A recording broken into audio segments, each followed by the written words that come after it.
Aloha, Dr. George Cromack here with RenewYourself.net, and we've been having a lot of discussions the last month about detoxing, fasting, some superfoods. We talked a little bit about strategies about possibly integrating some juicing, challenges with that, advantages of that. We've talked about E3Live, which I feel for most of you is 95% of you the most important area to start is getting that in first thing in the morning on an empty stomach. And we haven't really talked about wheatgrass juice. Excuse me. The E3Live, I'm really very passionate, obviously, about it.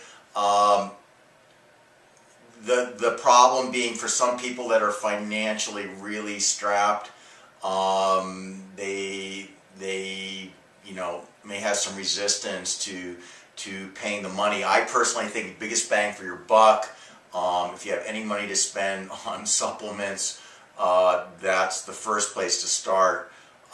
It's a food. It's a superfood, most nutrient-dense food on the planet. However, if you're not able to get E3Live initially, you can try a strategy of doing a little bit of wheatgrass juice, and that's going to cost you the price of a manual wheatgrass juicer. I think I have the Z-Star on my website. I don't know, it's like 60, 70 bucks, maybe less. You can grow the wheatgrass on your own. It's basically free other than the cost of the seed, which is a few cents a tray. And you're probably going to get about 10 ounces of wheatgrass juice out of each tray. Realistically, most of you are going to be just starting with one shot, unless you've been doing fasting and eating live foods for a while. Of course, you can do more. A lot of people, that's going to cause nausea because there's a lot of chlorophyll in that wheatgrass juice, and that mixes with toxins in your stomach if you're not very detoxified, and can cause nausea and symptoms of detox like headache and stuff like this. If your stomach's really clean, you've been doing a lot of cleansing, you're just going to get really kind of euphoric, very clear from the wheatgrass juice.